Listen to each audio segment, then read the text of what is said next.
This podcast is part of the Shrimp Queen Network. Visit facebook.com/Shrimp Queen Network to see more great podcasts. Hear them. Hear more great podcasts. Good job. Thanks for listening.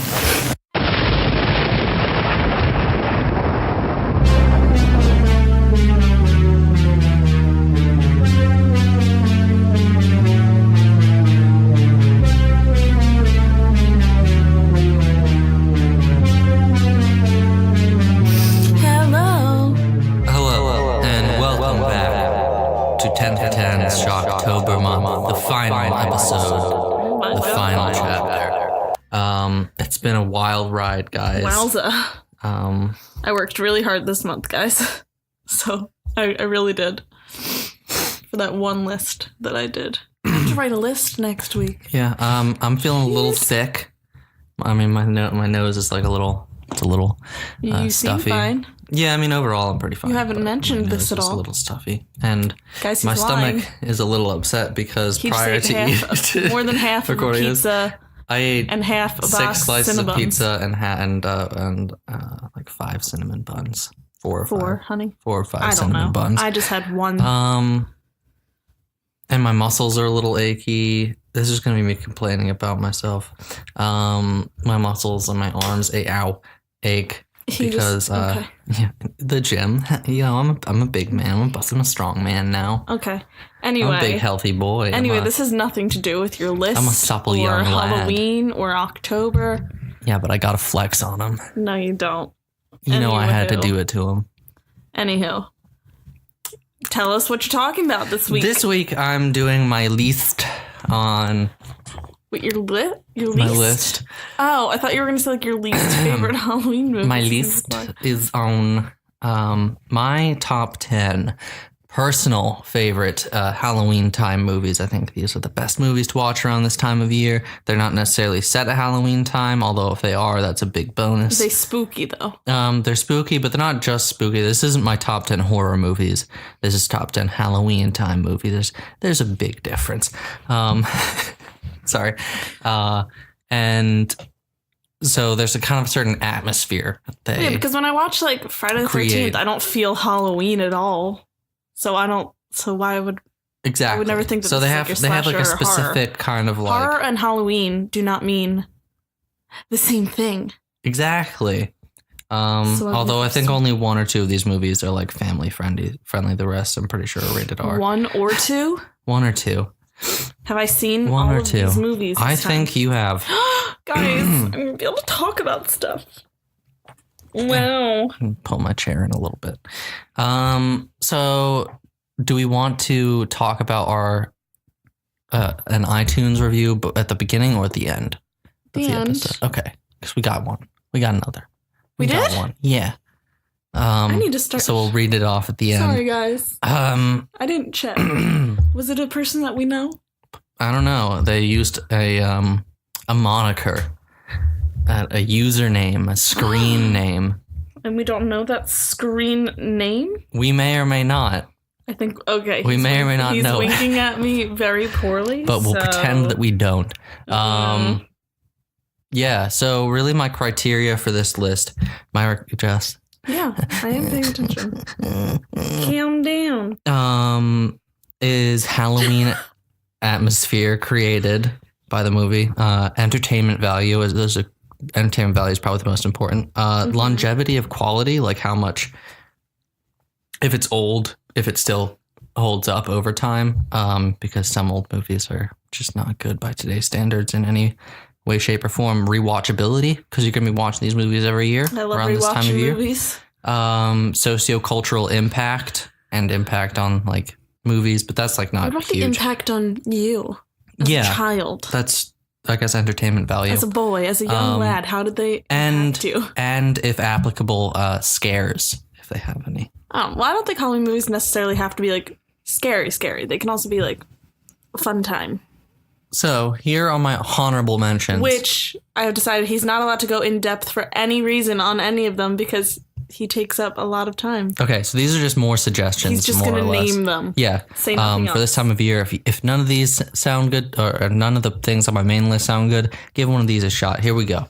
We got The Nightmare Before Christmas, Stephen King's It from last year, The Shining, Scream, Nightmare on Elm Street, Part 1 or 3, Friday the 13th, Parts 3, 4, or 6, Final Destination, Shaun of the Dead, The Ring, Cabin in the Woods, Fright Night, the original, An American Werewolf in London, Ghostbusters, Paranorman, Coraline, Frankenweenie, Beetlejuice, Silence of the Lambs, Red Dragon, Dracula from 1931, Frankenstein, also the original, Wolfman, also the original, What We Do in the Shadows, and Zombieland. You're just naming Halloween movies.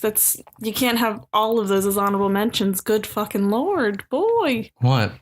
That was not an honorable mention list. The honorable mention list can't be like 3 times longer than the actual list. Well, it is. These were all contenders at some point, and I knocked them off. In like races or competitions, there's like 1 or 2 honorable mentions, and that's it.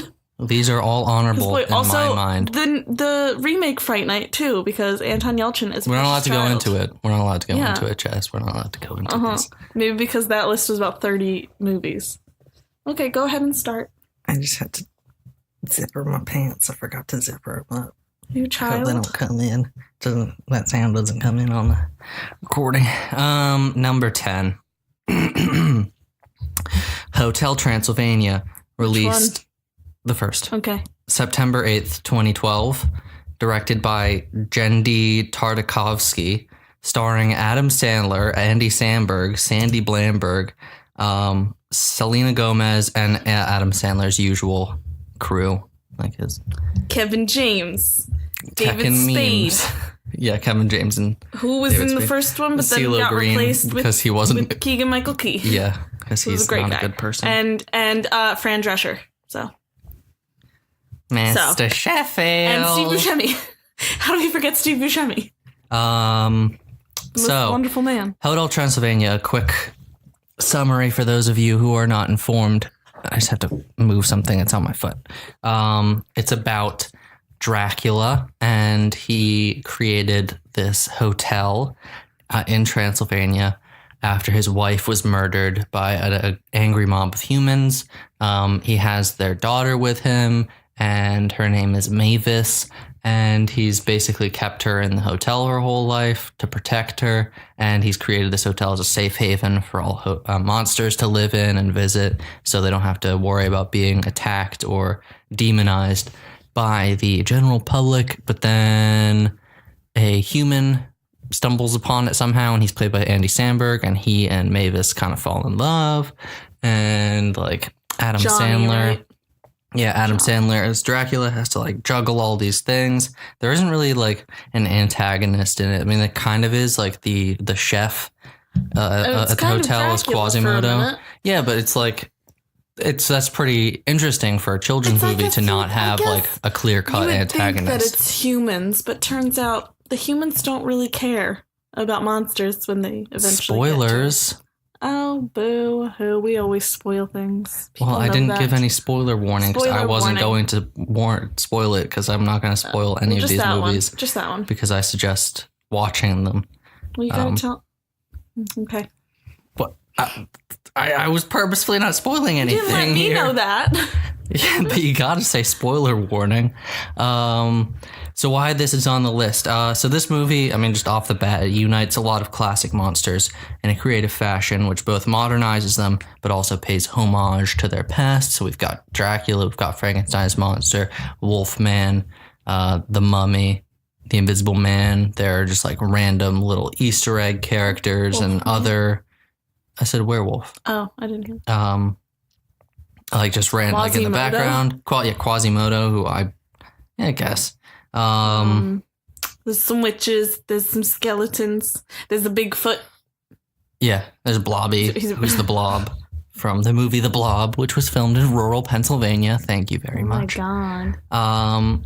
Guys, Blobby's role really blows up in Hotel Transylvania 3. That's where you really get to know him well. Take a look. We go deep into the Blobby arc. Some Blobby lore is it's expanded, it's explored. Mummies are like the staff. Zombies. Why did I say mummies? Mummies. same thing, just one's magical and one isn't? I think it's because one of the little ones that I nanny, he currently has a fake tattoo of a mummy on his shoulder, and I asked him what mummies say, and he goes, ba ba ba, ba ba ba, and I was like, really? That's what mummies say? No way! Is that what they say in this movie or anything? No. So I don't know where he got it from, but I was thinking of mummies because I was thinking of a strange little lad, a strange child. Yes. So the animation as well is incredibly well done, and it's very exciting to watch. Like they do really get like the movement in this movie and the color palette. It's supposed to attract the attention of kids, but I mean a lot of things can do that. This one actually will keep your attention, and because it's just laughed at an Andy Samberg and Kevin James movie again. Andy Samberg's always funny. Adam Sandler. Oh yeah. Sorry. Damn, do animation. So its subject matter innately ties into Halloween. Just it's kind of like it has that Halloweeny atmosphere. But just there's no Halloween in it. So isn't it set during Halloween? No, it's for Maeve's birthday. Okay, I thought they were having like a Halloween celebration. No, it's for her 118th birthday. No, like the humans. No. Okay, they're just having a random celebration then. Mm-hmm. Spoiler. Oh, I just meant more like the characters and like the gothic setting and everything is kind of Halloweeny. It's actually funny, and great to watch with the whole family. I would say this is the only movie on the list that would say any age they can watch it. It doesn't matter. Really. Okay. The story is well put together and has a real heart to it, I think. I was saying earlier, I think it's pretty brave to have a kids movie without a very clear-cut antagonist. I know Quasimodo is kind of like bad, but like it's for like 5 minutes of the movie. Yeah, exactly. Like his screen time of being like, oh no, is 5 whole minutes. Yeah, and it's more about just internal a side character. Yeah. Ordeals and family relationships. Yeah, and prejudice. Not prejudiced. The cast is pretty good too. I'll give him that. And as Jess said, it really shows. Who are you trying to be right now? It's a little bit of Jeff Goldblum. Okay. For a second, I thought you were going Steve Buscemi, and I was very confused. No, I can't do a Steve Buscemi impression at all. Side note: Steve Buscemi in Spy Kids 2 is a. The fuck does that have to do with anything? Because he's in Hotel Transylvania. There's skeletons in Spy Kids 2. Anyway, Adam Sandler should stick to animation. After watching this movie, I was like, keep him out of live action because he hasn't made anything good live action since Click. But these are actually well-written, funny movies. What's that movie that him and Andy Samberg... That's My Boy. That's My Boy. That one was a hit. It had Vanilla Ice in it. Oh, yeah. And of course, Kekken Memes was in Part Snart, Flart Bart. Okay. Don't come in his mall. Anyway, that's what it's called. Let's go on. Why this isn't higher. While it's incredibly fun to watch, Hotel Transylvania doesn't do anything terribly revolutionary. Oh god damn it, I can't speak today. Are you okay? Terribly, I'm having a stroke. I taste batteries. What is that? Or I smell toast. What I can't move the left side of my body. What is this? I can smell toast. That's like a thing with people smell toast? Yeah, you can smell toast burning. So apparently. Something burning, not necessarily toast. It's specifically toast. That's what they say. It smells like toast burning. Who says this? Doctors. Tell me who says that. Everyone. Oh, okay. You watch Grey's Anatomy religiously. Don't they ever mention the symptoms of a There's stroke? Somebody who's sitting there in the ER going, guys, I smell toast. Toast. Help. And they're like, it's a stroke, of course. No, they that's would. Never happened. If they were good doctors, they would know. No, it's more like actual. Okay, go on. Go on with your You think saving someone from a stroke is an actual doctoring? No, I'm saying they go by other symptoms because nobody's ever shown up and said they're smelling toast. Okay? Everyone listening to this, if you ever smell toast in your life, even if there's toast cooking, please call the police immediately. Call 911. You need to go to the ER. Toasting? What? Isn't it toasting, not cooking? Did I say cooking? Yeah. Well, whatever. Okay, let's get on. Isn't it funny how like Toast I don't toasts, wanna- but cookies bake. They don't cook. I don't want to talk about toast anymore. Okay. Anyway, Hotel Transylvania does not do anything terribly revolutionary. That's a tongue twister. Or new. It's really not. And does not amount to the greatness that some of the other films on this list do. Mm-hmm. Sometimes the jokes don't land, and that kind of hurts to watch anytime. I thought that was going to be like a segue, like that these other movies do, such as. And I would say it's not super rewatchable. No. I wouldn't be able to watch this movie and then like. Both elbows. Oh my god. Jess is just a messy girl. I wouldn't be able to watch this movie and then like the next day if someone were like, "Yo, you want to watch Hotel Transylvania?" I would probably be like, "No, thanks. I'm okay for now." Yes, holes happen, Jess. Yeah, but today, guys, today I'm wearing just a long sleeve white shirt, and I realized that there's a hole in one of my elbows, and I just realized there's a hole in the other elbow. What the fuck is happening? Are we going into white shirt hour Oh my as well God, as what is that? LaCroix review hour? Here we go. No, anyway. Stop. If you want him to stop, give us a comment that you want him to stop. Can I get some LaCroix in the chat, please? Can we No. throw some of those in there? Anyway. Please move on. Anyway, number 9. Thank you. Which I watched very recently because, The Monster Squad. Release date, August 14th, 1987. Sorry. Dan, stop shaking the table. Sorry. Thank you. Directed by Fred Decker and co-written by Shane Black, who also wrote Lethal Weapon and The Nice Guys. And he did Iron Man 3 and the really bad Predator movie this year. But he's overall pretty good. But those were just some missteps. He also helped write the original Predator.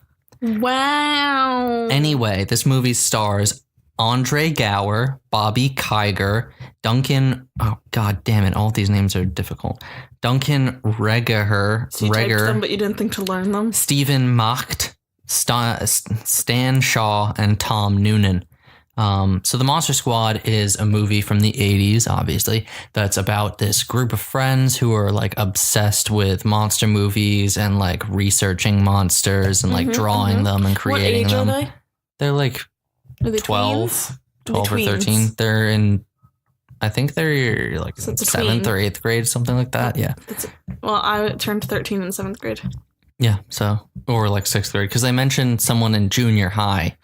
So that's usually, junior high is usually like 6th to 8th. Okay. However old they are, they're like I'm young. sorry, I'm just really trying to figure tweens. Or And as my mom called them, teeny boppers. then all these classic monsters suddenly converge on their town because of this amulet that's there. And like Like Dracula's OG there, monsters. and Frankenstein's monster, and the Wolfman. The Wolfman's actually played by Uncle Rico from Napoleon Dynamite when he's a human. The creature from the Black Lagoon and the Mummy. I think that's all of them. All show up and they're wreaking havoc, and the Monster Squad's like, "Yo, we gotta fucking handle this and sort what's going on." And they find Van Helsing's diary and everything, and they gotta sort things out. And there's many a joke. Hilarity ensues, one might say. So why this isn't why this is on Seriously, the list? are you okay? I don't know. So much like Hotel Transylvania, this unites many of the classic monsters from the great classics in a fantastic fashion. Classic monsters wearing classics? What? Fuck you. The central characters all bounce off each other, even if they are rather stereotypical 80s, 90s group of kids. You've got like the leader and the fat kid who they literally just call fat Younger kid. sister. Younger sister, the cool kid. Precious younger sister. And, all that stuff. But they're all... Don't they have like an older brother too in it? No, Or he's is the it cool just- kid. Oh. That's not their older brother. He's just like... Is he even friends with them? Not at first. Okay. But they're all cast very well. They're good actors for child actors. It's kind of like But if, they're no Jacob Tremblay. it reminds me like if monsters suddenly showed up in The Sandlot. It has a very similar feel to that. Okay. I'm just stating that Jacob Tremblay is a great child actor. Except this everyone isn't set should in the learn from 50s. him. Go on. So they're particularly identifiable to those of us who discovered and loved horror and monster movies around that age of 10 to 12, which personally I did. Has a lot of solid jokes. I mean, it was written by Shane Black, so it's going to be witty. I was finding like CSI at the age of 10 to 12. Ooh. It got real dark real fast. Jesus. Has some great sequences and even some scares in there. The classic Some line, spooks? like, Wolfman has nards because... And he is Wolfman, not werewolf, because he's still wearing clothes. Yes. So... Yes, I'm sorry. In, like, movies when it's like, it's a werewolf, I'm like, no, if they're keeping on, like, all their pants, their shirt and jacket and all, it's a fucking, it's just like Wolfman, okay? Because... I don't think there's much distinction between werewolf and Wolfman. There is. A wolf if you're man. turning and if you're getting wolf-like features during a full moon, who dresses like a man. Okay. But it's not like a wolf; it's a person. A werewolf is just a werewolf. No. Okay. It's a wolf man. Like Teen Wolf, the movie. It's a wolf man. So it should be called Teen Wolf Man, even the TV show. Wolfman Teen. Wolfman Teen. Yes. But it's not called Wolf Teen. Wolfman Teen. Teen Man Wolf. Man Teen Wolf. Man Teeny Wolf, where it's crossover with Sex in the City, where they all go out and get it, because it's a Mantini. Cosmos. Yeah, they have the Mantini. Okay. The thing about Beacon Hills is it's really its own character. The city's a character too. You don't know. There's the fifth character in Sex in the City who's the city. What? You got Miranda. You got any of the other names. Carrie. Yes. You got Charlotte. And who's my neighbor? What? My best friend. Samantha. There you go. Ooh, you just said best friend. That's on record. Yeah. This person is Jess's best friend. Everyone else can fuck off. You're not Jess's friend. You have more than one best friend. You're not Jess's best friend. But when I say my neighbor is my best friend, you know who I'm talking about. In New York City, that's the fifth character, Jess. Okay. That's the fifth member of the group. Can we move on? Jess, Wolfman. You're not just my girlfriend. So Wolfman has nards. You're my best friend. Wolfman has nards. Wolfman does have nards. And Could also... you tell me what nards are? Testicles. So he's not neutered. You just say balls. He's not neutered. Good. What? Neuter your pets? Yes. But he turns back into a man. Okay. And like this badass part with the cool kid where they're like trying to defend themselves from something. I'm not going to be like super specific. From a monster? A group of monsters shows up. A gaggle of and monsters. He just and they're like, what are you doing? And he's like going towards them and he has like a bow and arrow with a bunch of stakes. And he's like, I'm in the goddamn club, aren't I? And he's like lights a cigarette and just starts like fucking Wow, is this fighting Steve Harrington? I think Steve Harrington was partially based off of him. Oh my god. I mean, this movie was what? Fuck a it. definite inspiration for Stranger Things. How he's just like kind of decides, you know what, fuck it, I'm in it. I might as well just go for it. Oh yeah, he gives major Steve Harrington vibes if you like Stranger Steve Harrington Things. Gives major this kid vibes. This is if you're into Stranger Things, give this one a watch probably. Give it a watch. And also the next one too, which I'll get to in a sec. Put it on the tube. What else? So it also has some really great makeup and special effects. A lot of it's all practical. It looks really, really nice. Some of the monsters you feel for. Yeah, I mean, you can say it's Frankenstein's monster because that happens pretty early on. Yeah, well, then also the like Wolfman because he's only he's evil a person. when he's a Wolfman. When he's a person, he's Uncle Rico. Yeah, and like Dracula's like, I'm just giving a small spoiler. He like literally like ties him up so that he won't like run and like try to get help and shit. Yeah. Now, now you be look a like a strong again. young pup. Let's see if we can break that for you. I love Uncle Rico. Anyway. I can't do it. By the way, we are speaking of Uncle Rico from Napoleon Dynamite. Yeah, I said Napoleon Dynamite. Okay, you did. So it has like a classic atmosphere that encapsulates a lot of the love that goes into the Halloween season, even if it isn't explicitly set on Halloween. It seems like it like might be around that time, like it's kind of like fall-y.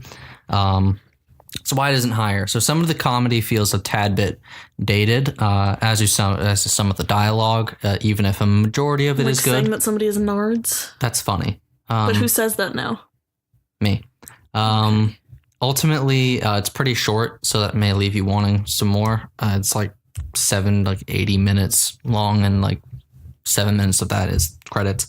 Didn't really have a huge impact on the genre until its home release, at which point it became a definite cult classic. Actually, there's a whole documentary about this, how this movie kind of flopped at the box office, but everyone was like, oh, I really liked it, actually. I want to get a hold of it, but nobody could see it for years because it wasn't out. Why did it take so long? Well, because movies didn't immediately go from theater to home release. It took a while to... I don't even know if it came out on tape. It might have. What the fuck were you people doing? Might have not even come out if any until DVD. I have to double check. People lived through that.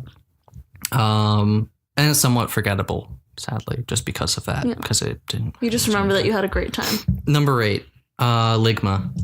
Never heard of it. Ligma balls. Are you serious? Are you serious right now? Hey guys, I'm so sorry. I have to go.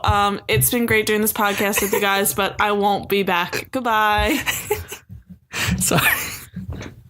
I just had to do it. Jess, you know I had to do it to him.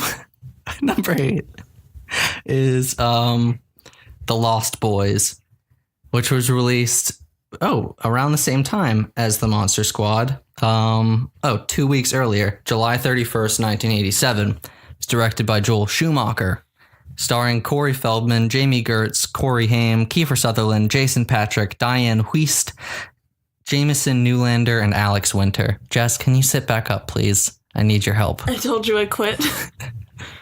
I gave my resignation. I need you. I'm Goodbye. sorry. I'll lig your balls instead. No, thank you. I'm just going to drink my Sunny Delight and try to ignore anything else offensive that you say. Okay. Well, this movie is about these two brothers who moved to Santa Carla or something, California. I think it's like partially fictional, with their mom to live with their grandfather. And almost immediately they see it's like kind of weird there. And there's this biker gang of homoerotic gentlemen who... What? It's like kind of debated as to whether or not they were a little, Together? Together, yeah, all 4 of them. I don't know. It's Joel Schumacher as well. He's very famously very gay. He directed Batman he's Forever. Famous because and he's gay, not because of his work. Well, no, he's famous for his, but he's famously gay at the same time. Okay. I think it's not mutually exclusive. He directed Batman Forever and Batman and Robin as well. Ooh, he did? Yeah, he gave them the nipples. I'm so sorry, sir. Anyway, the older brother, Michael, kind of gets inducted into this gang, and they might be vampires. They are vampires. It's pretty established early on. They're vampires. So meanwhile, his younger brother, played by Corey Haim, rest in peace, befriends a boy. befriends 2 boys, the Frog brothers. One is also another Corey.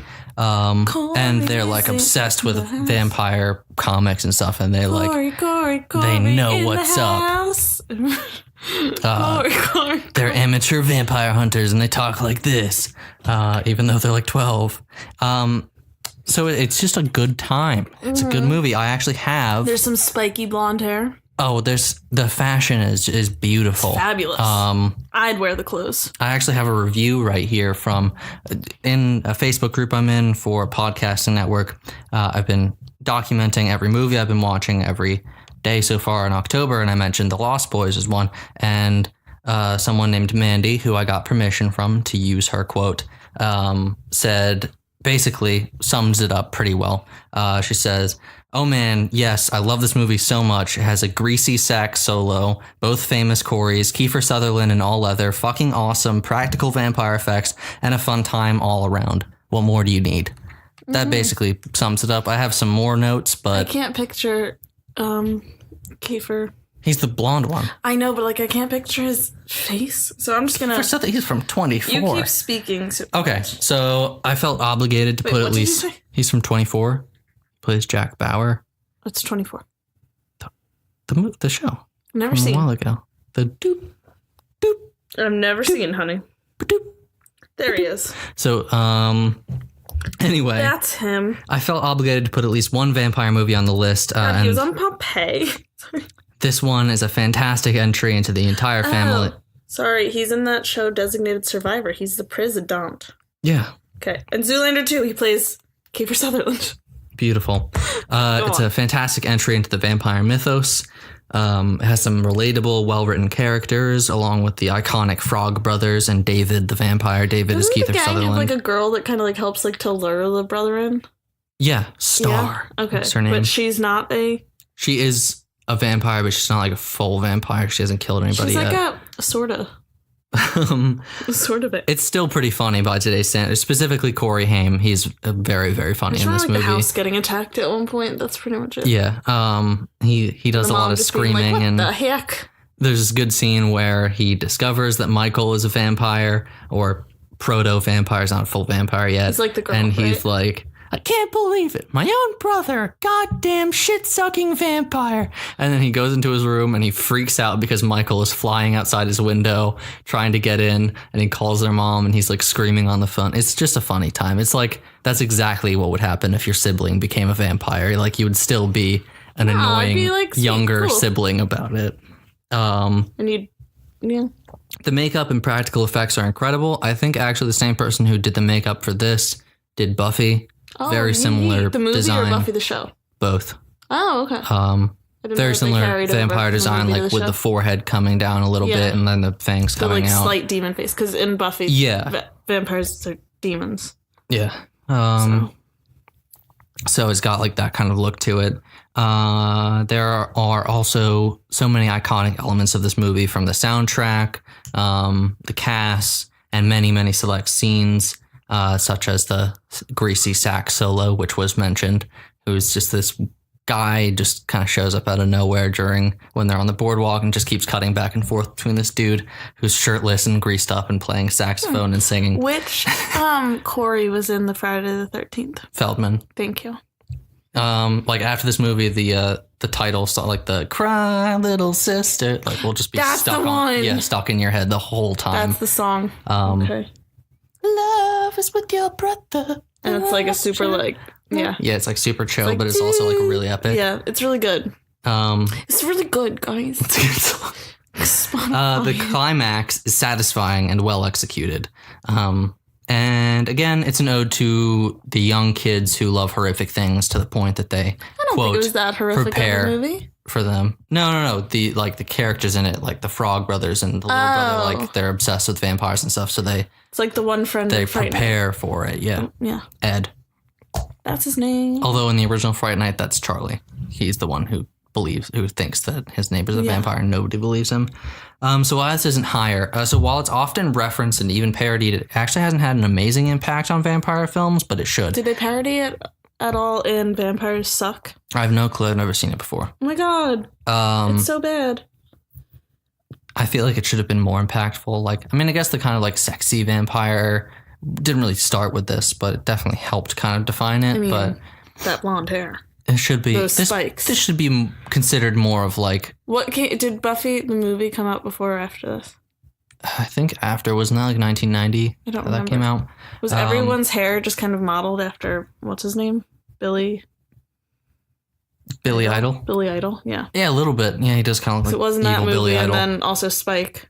Yeah. Whose name in the movie was not Spike, but it was similar. Sorry. Also, it isn't higher because it's not set during Halloween, and it's set in like California, like in the summer. So far, you haven't had one set during Halloween.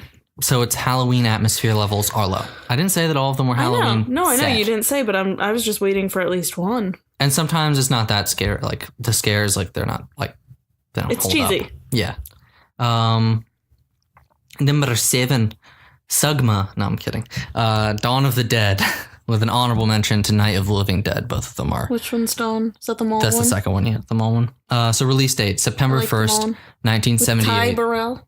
What? No, that's the original. Oh, I've never seen the original. September 1st, 1978 in Italy. I'm so sorry. I thought you were about to say it. September 1st, 1989. Jesus Christ. And then Veronica? And then it was released on April 20th, 1979 in the United States.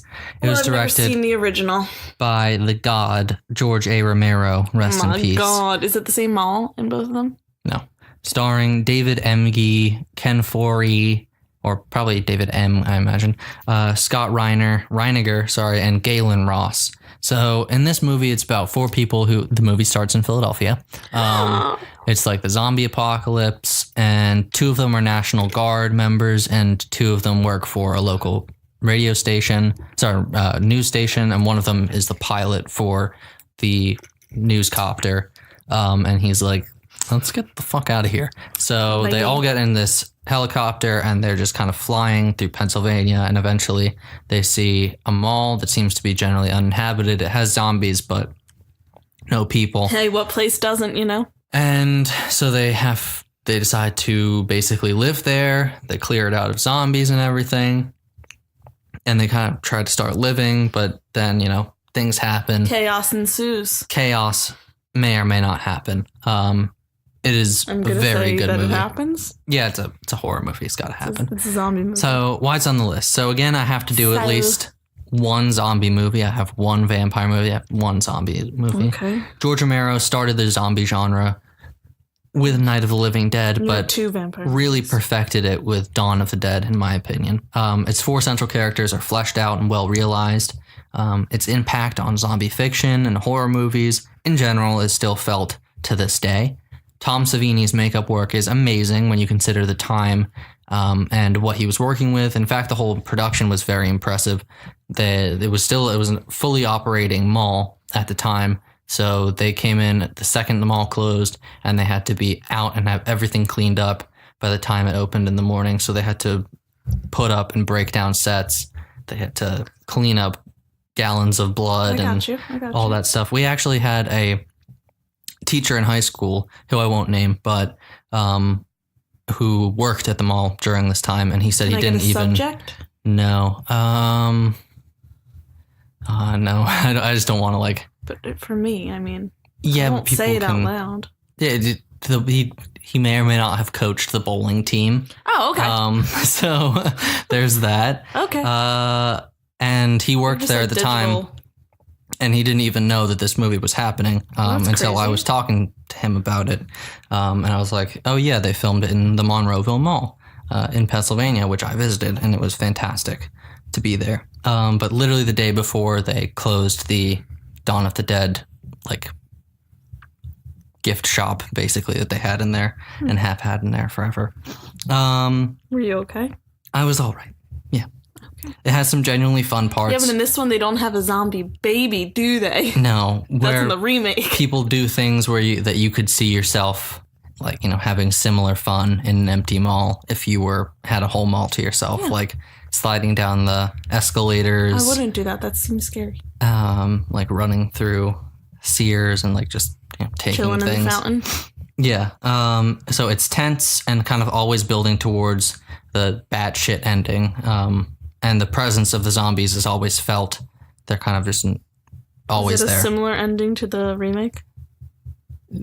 Kind of. Okay. Kind of. The soundtrack is 70s synthesizer bliss, in my opinion. And I also wrote that it actually has a good remake. One of the few good ones. Yeah, I really like that movie. But the soundtrack is fucking great. It's like doop doop doop doop doop doop doop. Wow, revolutionary. It's great. And they actually reuse a lot of it in Shaun of the Dead, or like remixes of the original Dawn of the Dead soundtrack. Is Shaun of the Dead going to be on here? That was an honorable mention. Oh, okay. Sorry, that's one of Dan's favorite movies, guys. So It is great. It is great. So, you know what? Consider that a good substitute for this movie as well. Excuse me, guys. As well as the original Night of the Living Dead.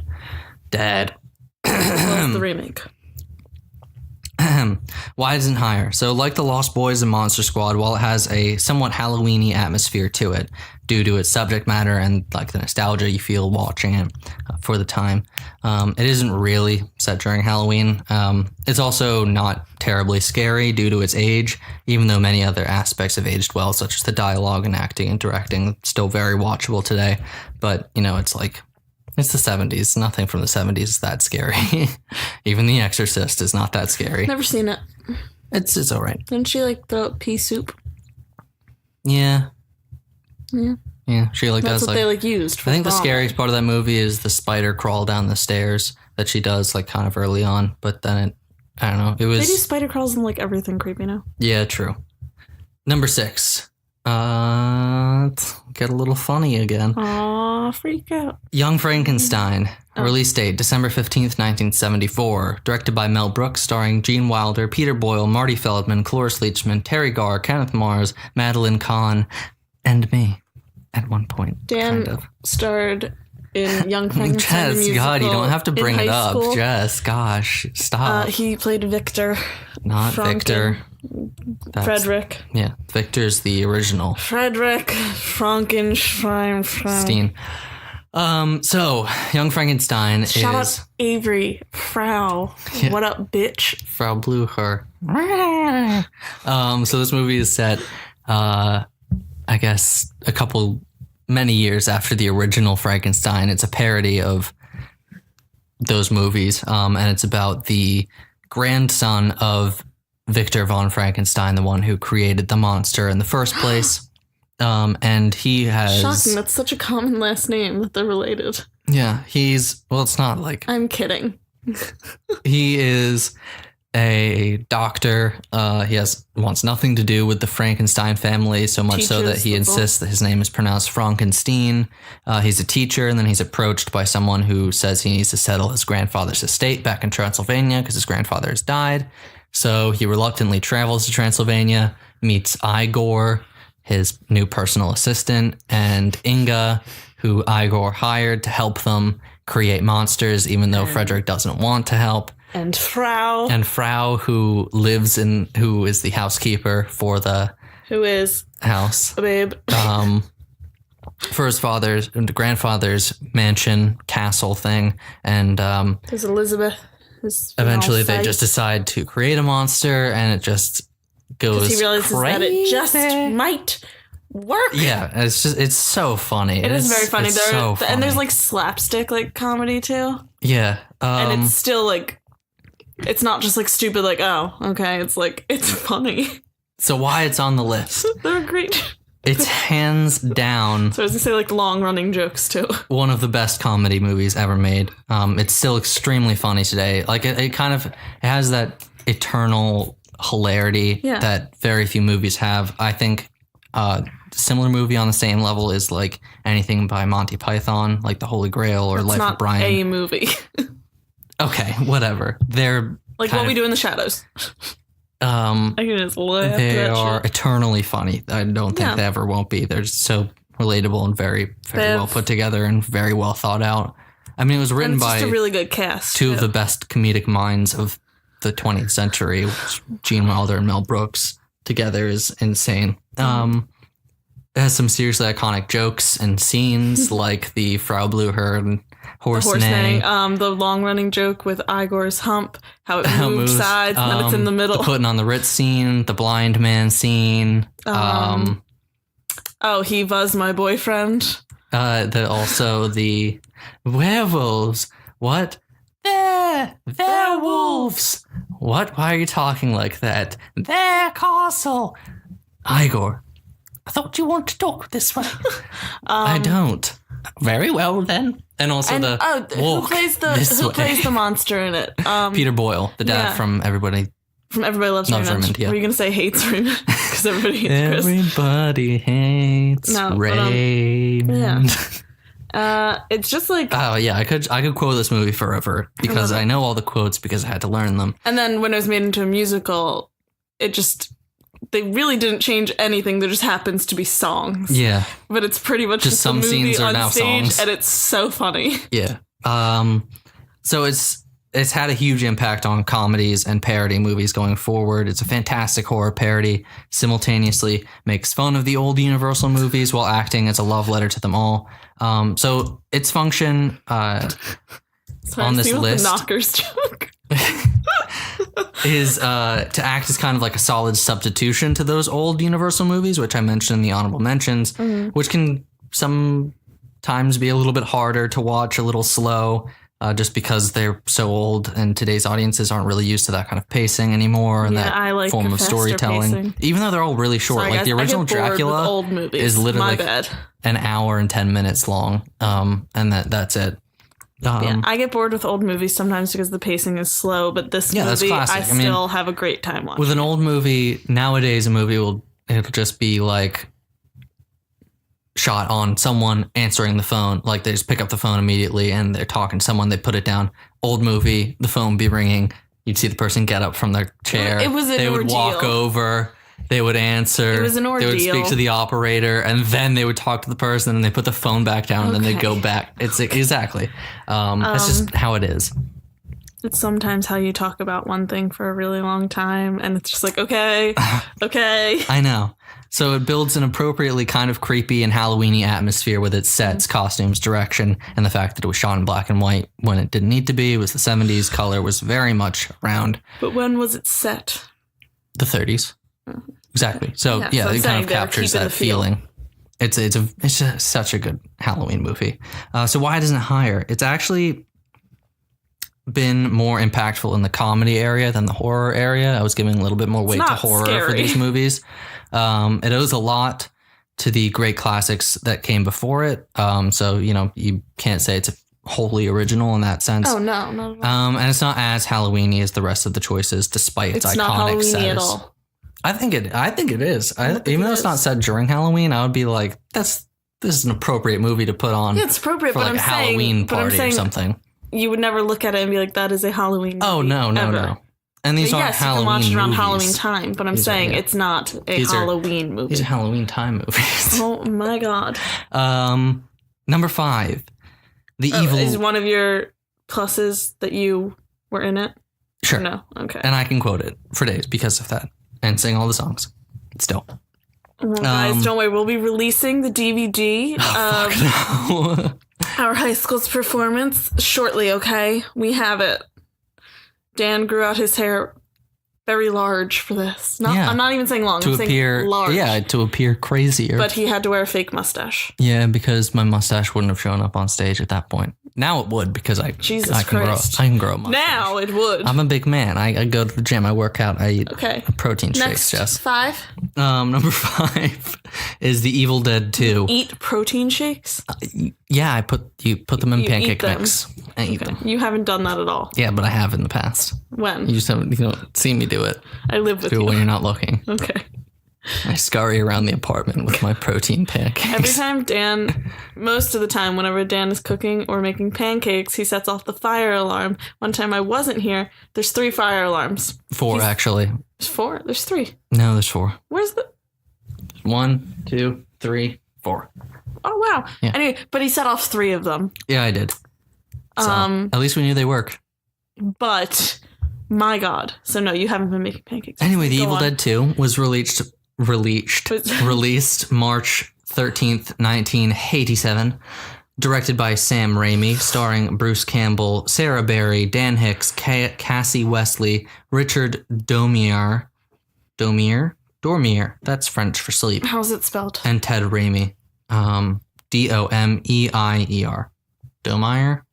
Domier. Down here.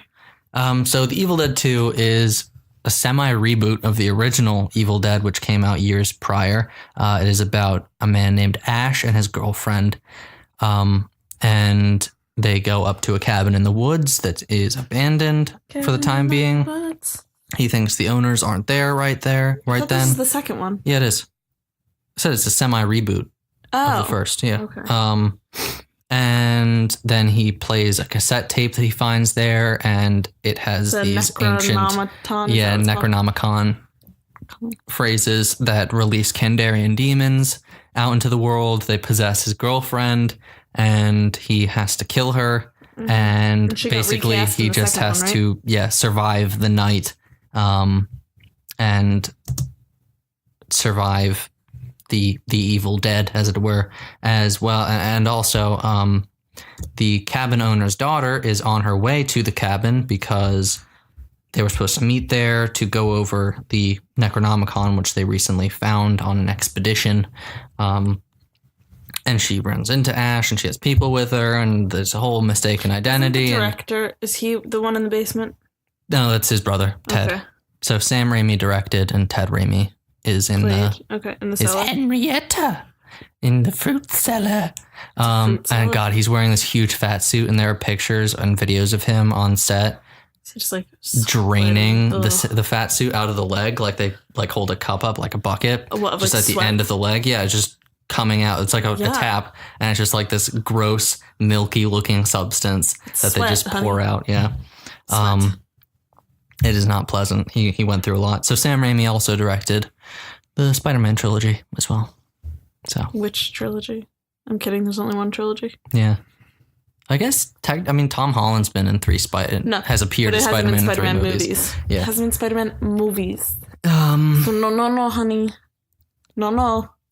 So really, I don't want to give away too much because it is really best to go into this movie as blind as possible and just be kind of boggled by what happens on screen. So why it's on the list? It truly is one of the best and most iconic horror movies ever made. It's visually beautiful. Great camera work specifically. I think the cinematography is great, and like a lot of like the zooming shots of the blood is really fake looking, and I know it's because it's more for laughs a little bit. So it's all it functions as a horror comedy, but it is scary. Like I would say, it's pretty scary at times. The remake of the first one was, oh my god. We're talking about that. I know. Right I'm sorry. now. It was good, but I was like really like, whoa, fucking hell. Like the zoominess of like the evil moving through the forest and chasing after people is really, really cool. It has awesome makeup and effects. As I mentioned, the Henrietta suit specifically is pretty impressive.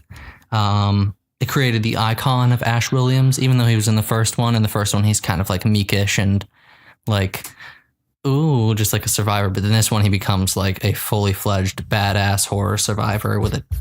I've bought Dan 2 Ash pop dolls. There's the first one and then the older Ash from the show. Yeah. Oh, it's a great show. Rest in peace, that show. It got canceled. So he has the double barrel shotgun, the chainsaw hand, and like the snarky attitude and that snarky hair. One-liners and the cool hair and the chin and a scar. And everything. So it has a crazy, demented atmosphere where basically anything can happen. It can turn from a comedy scene to a horror scene instantaneously and vice versa. It's really rewatchable given its runtime and pacing. It's a really quick movie. It's not very long. You can watch it easily. Mm-hmm. It's all around an enjoyable time. It's a great movie to watch with a group of people, particularly just because it's kind of funny and it's zany and wacky, but it's also spooky. Name one of the characters. You missed Bobby Joe. The hand. The hand. Joe. The fuck is Bobby Joe? And it also helped inspire an amazing musical, which is fantastic. So why it isn't higher? So despite being set in October and being one of your faves ever, of any movie. So as I said, this isn't my favorite horror movie list. I'm not saying of horror movies. We've established it's in like this. your top of just movies. Yeah, it is a great movie. That's why I'm just surprised. On its own. I said still not. It's set in October, but it's not about Halloween. So that's the really biggest drawback. Have any of these been about Halloween yet? Do you have any about Halloween? Maybe I do. Maybe I don't. I'm assuming I have an assumption for one of them is. Okay, number 4. You asked me if it's about Halloween. I'm giving you Halloween. No, it's fucking. You can take the reins for this one. Hocus Pocus. Okay, why do you look so miserable? Because you were just like. No, I was wondering. Halloween. I was wondering if you had any Halloween ones. Yes. Because you said that you did, but you just hadn't gotten them. I think them. my last 4 Halloween ones. Okay. So what number is this? Number 4. Oh, okay. Hocus Pocus. Release date, weirdly enough, July 16th, 1993. Yeah. That's weird to do in the middle of the summer. It's a year and a few older than me. Directed by Kenny Ortega, starring Bette Midler, Sarah Jessica Parker, Kathy, the city of New York. Kathy. Can you pronounce it yet? Oh, hold on. Najmi? Because I heard him say it on the 25th anniversary special because she was able to come by for a little bit. Yeah. And he said it. As well as Omri. And she did her bye-bye. As well as Omri Katz, Thora Birch, Vanessa Shaw, and Jason Marsden, not James Marsden. And he's really? I'll mention him later. Okay. And she also said, I smell children. I don't really need to explain what it is because Jess kind of already did that 2 weeks ago. I'll briefly do it. I didn't go in depth because I didn't want to. 3 witches who were executed in the past. They're sisters. Come back on Halloween night after a boy who's with his little sister and a girl he's trying to impress lights a magic candle that brings him back. And they are just like, for it. I didn't know what that was as a child, so I was thoroughly confused. I was always like, what is that? They're like, we need to get our powers back, and kill children and eat their souls, basically. No, it's and not they're getting their powers back. They have their powers. They need to come back to life. Yeah. Like they already have their youth. powers. What they need to do is suck the lives out of the children of Salem. Yes. I mean, I'm sure they could do it anywhere to stay young forever. But and it's on Halloween. Yeah, and if they didn't do it at all, then by the time the sun rose, they would die. Poof, they'd be dust. Why it's on the list. Number one, Jess would kill me if it weren't. No, I was wondering if you would have it on here, and then I didn't know if it was on the honorable mention or not. It does an excellent job of conjuring up an infectious Halloween atmosphere. Amazing with the cast. settings, the costume, and the effects really the aid in costumes are this. so amazing. The three central witches They're are so 90s. iconic and engaging, hence why they topped Jess's list. The child actors are also really good for the time, which can be very rare in movies like this. There's only This movie not only has children, but has animals. child and those actors. I would only really count Thora Birch because the others are teens and are the tweens. Teens and tweens and in between. they were like 17 during filming. And Emily, she didn't actually speak Emily. until the end. Emily. When she said, Zachary Binks, what took so long? But that's it. So I wouldn't really count her. This movie has the two things that you're advised not to work with in Hollywood. Cats. No, animals and children. Cats. Yeah. Yes. They did a lot of like Not specifically just cats, but no, since it was in like the 90s, a lot of the effects, like Max, like when she's like zapping him and he's being raised on the wall, he was like rigged up. yeah, no. It was like a lot of like the effects were really cool. And like we were watching about the moths in Billy's mouth. Yeah. It was really there's a lot in of there. practical effects. I know, which it's just fabulous. I'm so sorry. Keep going. So it still holds up today as a solid movie, despite having a few naysayers who say nay. Who says nay? People say nay. It's funny when it tries to be, and it has heart, which is important for a children's movie. It has a Great message musical number. about My God. family. Yeah. Good. Like specifically like siblings. Even though it's a quote family film, it doesn't pull any punches or hold the audience's hand. Yeah. Has some actually kind of scary content. I would say it is a true PG movie. I mean, they try to they burn them alive, essentially. Yeah, I want PG movies to go back to this. Because nowadays, PG movies PG are just- doesn't really mean anything. Things aren't even rated They're- G anymore. They're PG, it's interchangeable. But this is like an actual PG movie. Yeah, It's like I watch this with the kids that I nanny, and every now and then it's just kind of like, oh, they said hell, but like, that was still, like, Billy a is thing where it was pretty like, it's okay. horrific looking for a kid. Oh no, the and kids love him. Oh my God, they love him. They think he's hilarious. When his head gets kicked off, they laugh. They laugh a lot. And I'll say Doug Jones, baby. Oh, that was like his first role that plus. It set him off. kicked off his career. It did. He said God, that the was world the is a better first place role that for he it. ever spent 3 hours a day in makeup, and he would go on to spend like 100 3,000 million hours. yeah, in a chair for makeup because of that movie. Yeah. And I was like, yes, bitch, go be a fish. So why it isn't higher? It's great at feeling Halloweeny and has achieved a cult/icon status. And I mean, Bette Midler, that's all you really need. But not as much as the top three have, unfortunately. It doesn't have the same icon status as 3 and 2, and it doesn't have the Halloweeniness of number 1. They kind of... What do you mean? This movie is iconic. I don't even think that this can be called... I know, I'm just saying, like, I hate how people are like, it's a cult classic, because I'm like, I don't know many people who have, like, never heard of or never seen it. So I'm like, how is it a cult classic? I wouldn't call it... I've heard people say that, and I'm like, oh, wow, you I wrote can't. cult. Sorry. Yeah. I would say like, it's more of an icon. I know, but I'm saying, like, you can't even call it a cult classic because it's, like... It never had a period of being unpopular or universally, like, flopping. It didn't make too much money. It made money in the box. Well, they didn't really think it was going to make, like, anything. Yeah. But, like, just, like, I don't understand that. Also, Kenny Ortega, great job on High School Musical. I'm just saying. Also, I said it can sometimes be a tidbit dated with, like, the effects. And still waiting on that sequel. Its time. No sequel, please. Yeah, no, I was saying it's just not as much of an icon as 3 and 2. Oh, yeah. And number 1 exceeds it in encapsulating the feeling of Halloween. And also, Bette Midler, in an interview said that wearing that wig was like the worst thing ever. No, Bette Midler. I'll always do that whenever she comes up because she's just so... I love her. So number 3.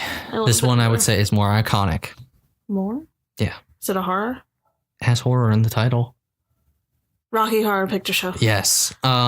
Release date August 14th, 1975. Directed by Jim Sharman. Starring Tim Curry, Susan Sarandon, Barry Bostwick, Richard O'Brien, Patricia Quinn, Nell Campbell, and Meat.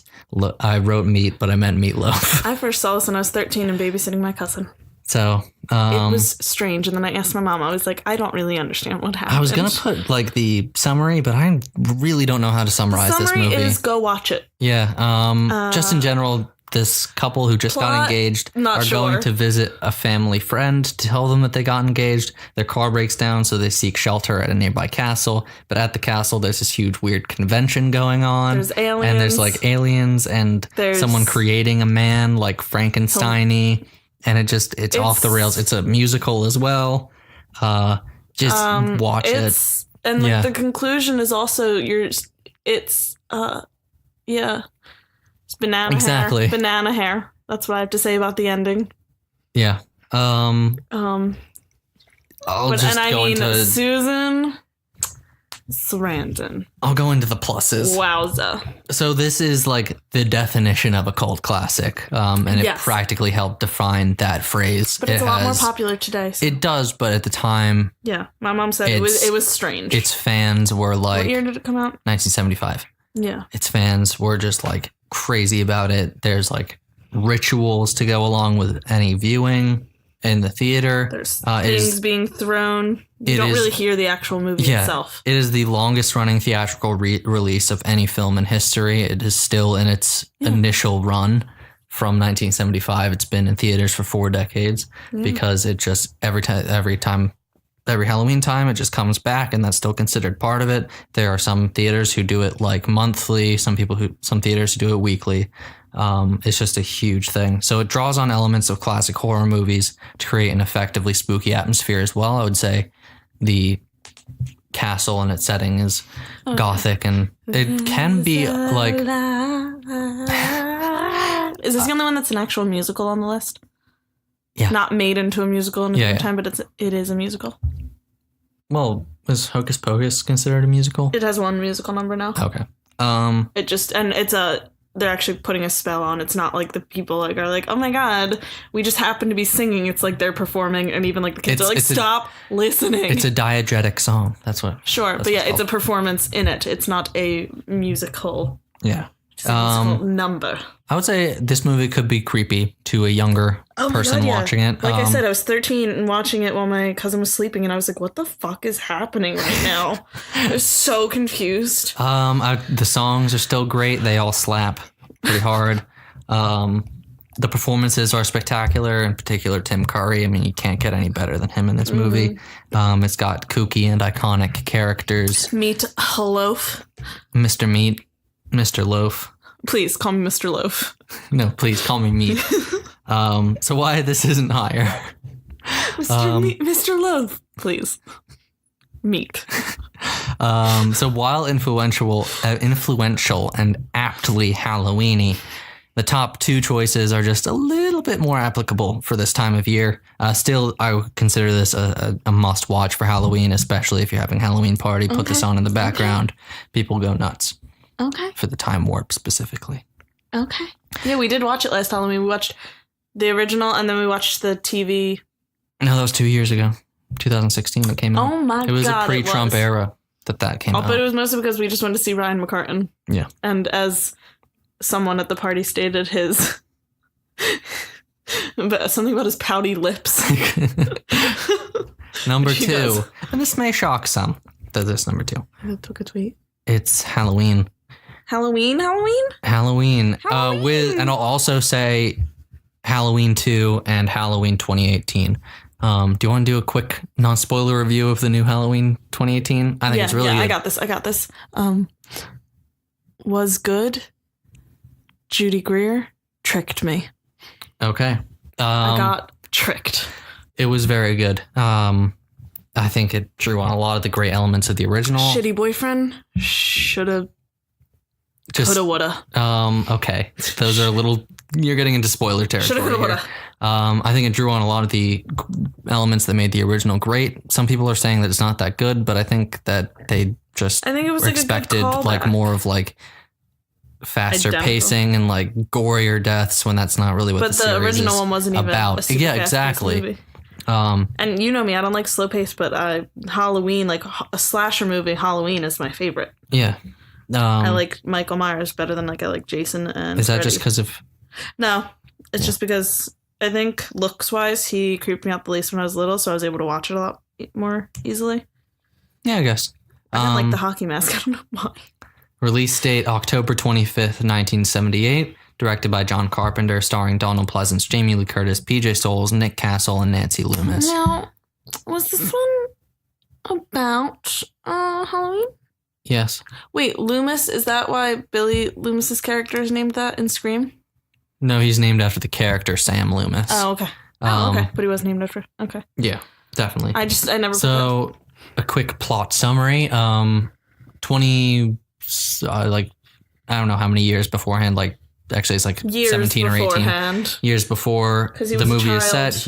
Michael Myers is a child, and he just one day kind of grabs a knife on Halloween, goes upstairs and murders his sister, and then he goes away to a sanatorium, whatever they're called at the time, a mental institution where he is studied, and Dr. Sam Loomis tries to treat him, but he eventually just kind of gives up and spends the rest of his time just trying to keep Michael locked up.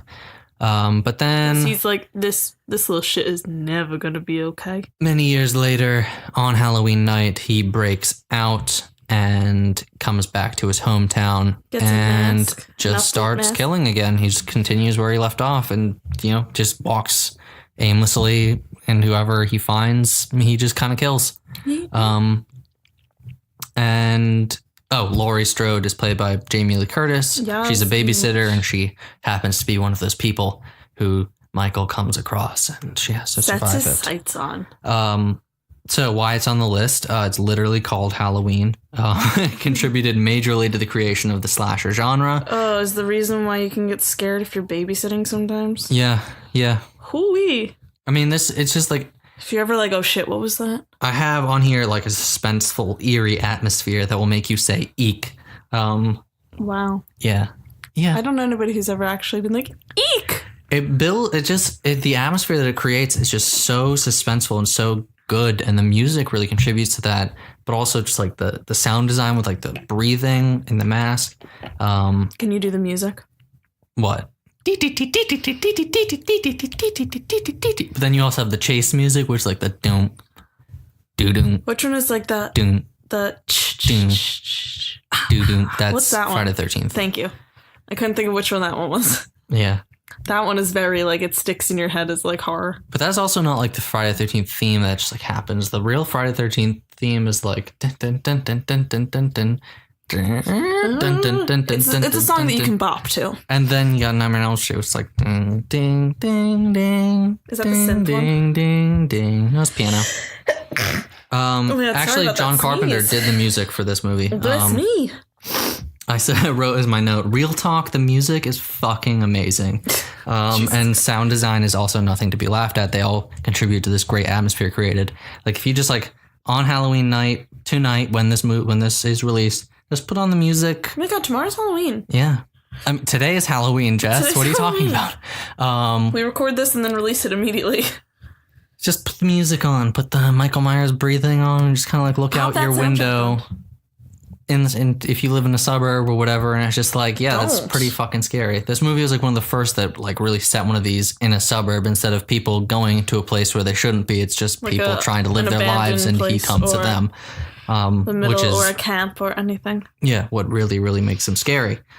So could be anywhere. This helped launch the careers of Scream Queen Jamie Lee Curtis and director John Carpenter, and also rocketed Michael Myers to horror icon status. It was a runaway hit. It had a budget of $300,000 to $350,000. Do you want to guess what the box office was? I don't think I'll get it right. $60 to $70 million. Damn. So that is a definite profit. Has it had re-releases in theaters? Probably. This is the initial run. So it's intense and realistic, and with well-executed kills from Michael Myers. They're all effective, and he's not really one for flair. He just kills in the most efficient way possible at the time. So he just kind of that's what makes him scary. He do. Why it isn't number one? I would say it can be dated for newer audiences who don't really know what it was like when it first came out and don't really respect or understand the status that it holds, and it was kind of the first of one of these. I would say if you put it on to someone who'd never really heard of it, they would be like, this is so generic, this is so run of the mill, this is boring and slow. Bitch, this started. But you kind of have to go in with that mindset. So hence why I put the sequel, which ups the ante a lot, and the 2018 reboot as subsequent suggestions as well. 2018, it's a little bit faster paced, but also like since we saw it in theaters, the audience was like fun, and you could tell that everyone in there loved the original. So it was very like the sounds like when like something like just classic would happen was like, oh yeah. And the original Halloween 2 has more creative kills because after it came out after the original Friday 13th did, so they had to kind of up it. He has a really good kill in that one where he killed because it's set in a hospital, because it's set like 5 minutes after the first one. And obviously Laurie's been taken to the hospital and he kind of follows her there. He kills someone in a therapeutic bath. Like he just turns the heat up all the way and just dumps their head in, and it like melts. And in the new 2018 one, there's one kill that I think everyone in the audience was like, oh yeah, no. So we all felt it. The other reason why it isn't number one is even though it's called Halloween, it is not as Halloween-y as my number one, which is Trick or Treat. Yes, you're right. Which came out weirdly enough again December 7th, 2007. Okay. Strange. Halloween movies come out in the summer. Exactly. Sorry, I meant Christmas movies. Yeah, I guess. That happens, so it's okay. It was directed by Michael Dougherty, who went on to direct Krampus. Krampus! It stars Dylan Baker, the other day. Rochelle Aites, Anna Paquin, and Brian Cox. So Trick or Treat is an anthology series of short vignettes all set in the same town on Halloween night. Which Sorry, I'm just realizing that somebody who was in True Blood was also in it besides Anna Paquin, but their characters don't interact. That's funny to me. Yeah. The husband who was a knight. Oh, yeah. So it's just a bunch of different stories that kind of intertwine towards the end. I won't really give away too much because I think it is best there to are go into so this movie many blind. like surprises. Yeah. So why is number one? So this movie encapsulates everything great about Halloween, the Halloween time of year. Every frame practically oozes Halloween goodness. It really does. Orange and black everywhere. I'm pretty sure that there is a carved pumpkin in every shot of this movie. Well, yeah, at least somewhere. One of the stories that you're following, you really need the pumpkins. The jack-o'-lanterns. This movie it goos Halloween everywhere. It goos you with Halloween. It oozes. This jerked off Sam Hain's Daniel. Little Dicky, and Halloween goo came out. Guys, I might have to quit again. My God. Sorry. But no, and it is really fun after you've seen it, because all the stories are kind of told out of order, but you don't really I have that as another reason, a good reason. So connecting, because then all of them connect in some way, and it's so much fun. Yeah, it's like a fun watch. It also created another solid Halloween mascot in Sam, who's this little sack boy. So precious. Who's just kind of like, you just kind of see him walking around, and he's just kind of ever present. But it gave me, when I first saw it with you, it gave me a feel of, oh my God, what are the, why can't I think of the series? It would just have short horror stories. You know what I'm talking about. Tales from the Dark Side? No. Creepshow. Yeah, it's very much like that. Yeah, and I liked Creepshow when I was younger. I watched it on Christmas one year. I'm guessing also Sam is short for Sam Hain, I imagine. It's an anthology of multiple horror genres specifically, so it has a little bit for everyone. It has slasher, killer, werewolf, zombies, urban legends, all that kind of stuff. Just freaky. Yeah. It has a great cast, so you'll spend kind of the whole movie going, oh, wait, I know who that person is, or I recognize that person. So partially, you'll be pausing and looking at IMDb. It solidifies the importance of respecting Halloween traditions and respecting, just keeping up Halloween. That's kind of what Sam's there for. He's there to make sure everything goes according to plan. The holiday is respected. I said it's a little bit of a cult hit. So too few people have seen this movie. I'm a huge evangelist for this movie. I love it. If you haven't seen it, I'll say you should watch it. That I started dating you just because of this movie. That's all I'm really grateful in this This has made it worth it. In this relationship, that's what sealed the deal. That's what I'm saying. This movie has great effects and camera work and direction. It's just all around just a fun time. It has awesome scary stories. And when did it come out? Sorry. 2007. Okay. It's 11 years old with some fantastic twists that all come together at the end, which is very satisfying. I love movies like that. And like this, even like second, third time you watch it, you're still kind of like, oh, like you miss things, even though it seems like, oh yeah, I definitely was able to connect it all. The next time you watch it, you might just be like, oh wait, fuck, did I miss that last time? Yeah. Oh fuck, did I miss that little thing? So that concludes my list. Those are my 10 favorite Halloween time movies to watch around this time, as well as like 30 other suggestions if those initial 10 weren't good enough for you. So thank you for listening to this episode of 10 for 10. Next week we'll just be going back to our regularly scheduled programming. I totally have a list ready. Totally. Okay, you have a week of non-horror related stuff. Totally have one. Possibly some Harry Potter in there at some point before the new movie comes out. I don't think I'm ready to do that. I am. I'll do it. No. I'm a big boy. Me, big boy. You don't have the Harry Potter tattoo. Do I need one? Yes. I'm pretty sure I started liking Harry Potter before you did. I don't think so. At least in respect to my... How old were you? 4, 5 maybe? How old was I when the first one came out? 3. No, the movie. I was 6 or 7. 7.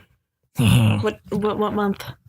I don't know what month it came. I think it came out in December. 7. I think it was a Christmas movie. But if you were like 5ish, then and I was 7. Boy. I meant earlier, like in our respective lives. No. Like I was younger, so it had like it Actual formed time? me more. No. Okay, let's not be those people who are like Harry Potter is a personality trait. Dude, you ask people all the time what house they're in. Yeah, that's it. But that's personality. The movie came out. I'm trying to prove a point. Sorry, guys.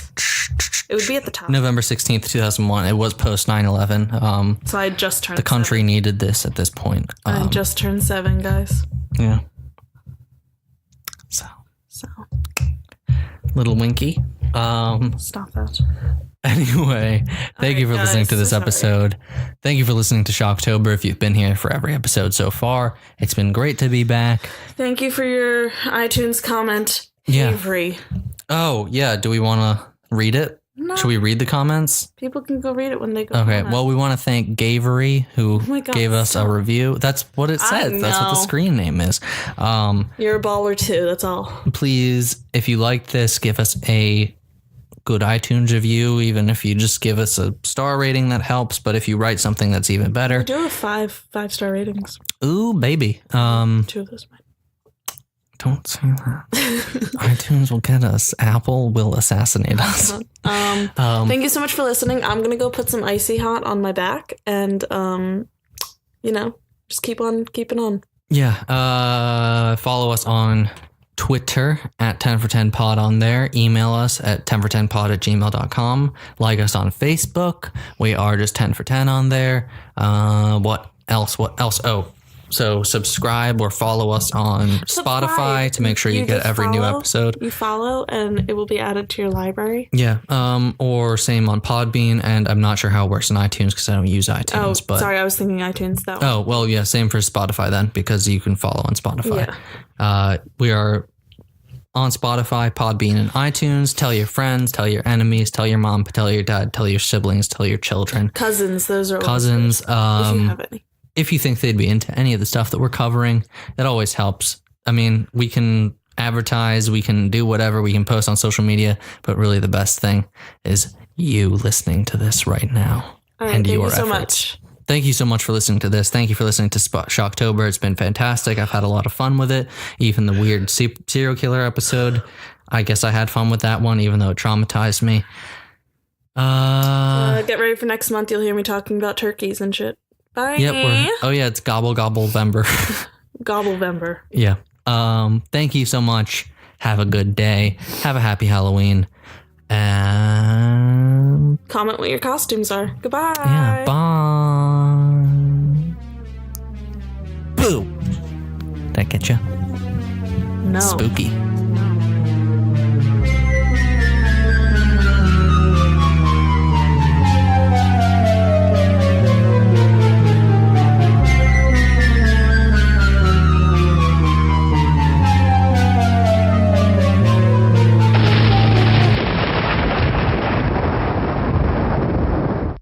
This podcast is part of the Shrimp Queen Network.